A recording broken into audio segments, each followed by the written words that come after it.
Hey guys, welcome to another episode of the Music Video Show Songs and Memories, where I talk about a song that was featured on the music video show and I talk about the memories it gave me for a video challenge.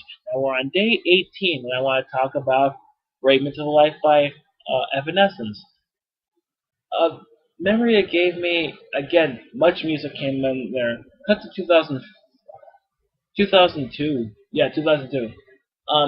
There was a show on Much Music called Combat Zone where two videos would actually face off each other and people would text or I think text or call in to see which music video will be the champion. And on this particular episode, it was Eminem's "Without Me" music video was the champion, which went on to be retired because it won so many matches. And the challenger was Evanescence "Bring Me to Life." And I'm like, okay, I want Eminem to win, but I want to know who this is. And I'm like, this actually is a pretty decent song. And I'm like, okay, this is good. Not as good as Eminem's Without Me, because like that video and that song was pretty much everywhere. But Bring Me to Life was slowly getting to there. I mean, eventually the Without Me video beat the Evanescence video, but I'm like, I'm curious about this Evanescence group, and that video, thanks to Combat Zone, pretty much got me into liking Evanescence a little bit or a little bit more. But yeah, that's actually a pretty good turn of events. And then the video ended up being on the Much Music Countdown, and I'm like, okay, so this is actually getting more and more into popularity. And it's like even people at school started like singing the song. It's like, okay, this is actually really good. And it wasn't overplayed, though. This was way before I started listening to the rock radio stations, and I didn't know if it was actually that overplayed. You know, I didn't know if it was that overplayed or not. But whatever. I'm like, okay, I'm just gonna go for this. And and today, I like making fun of it a little bit because it's just so over the top and so gut wrenching that it's not like how could this happen to me by Simple Plan, because I could take this song much more seriously. I could do without the rap thing though.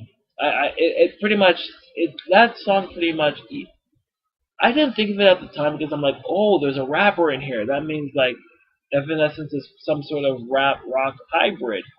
And like I was really into it because you know uh back in 2002 2005 I was really into rap rock because I didn't want to be one of those people like it's like I'm black but I like hip hop, but if there's a hip hop song with rock, it's like yeah, that counts too. And there was a rapper, or I don't think he's a rapper. It was just like a guy rapping, uh, just doing that. I'm like, okay, this is actually really good. It's like, oh, I can't tell the gonna be you can see. You know what?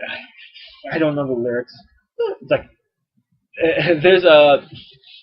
It just reminds me of a podcast I listened to called We Hate Movies, where they're like the song was featured on Daredevil, and they're making the We Hate Movies is a podcast that talks about movies and makes fun of them.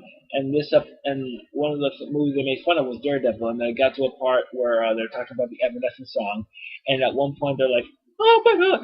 They're making fun of like Amy Lee's voice, like, "Oh, beneath the world," and then at one point like, "And now comes the rap verse." And he sounds like Michael Jackson. Like at one point, he does sound like Michael Jackson, like talking or singing, and he's like doing that. You wanna me? How we do back? Like, and then it just goes back.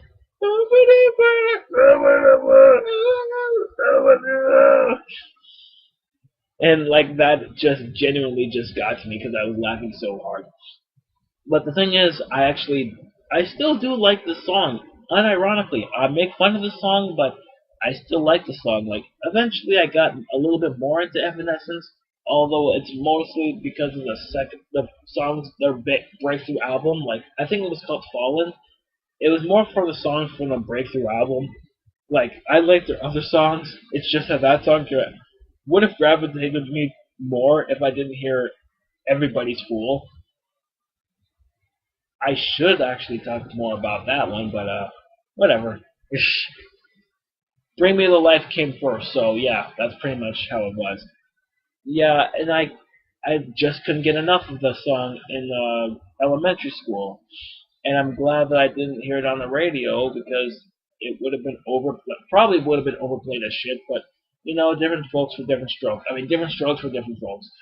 And yeah, there were some. I had a couple of rock friends who were into rock, and I'm like, oh, I heard about Evanescence. Like, oh, they're okay. And I was like, yeah, okay.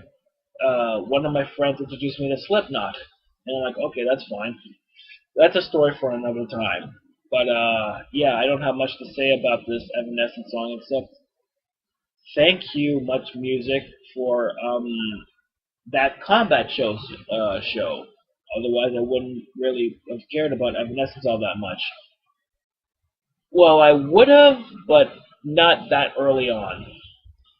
I would have listened to it eventually, like going over the most popular music and whatnot of the 2000s. But yeah, I would have gotten into it eventually. And that's another episode of the music video show Songs and Memories. Uh, and that's it. So that's another episode of that. So thank you.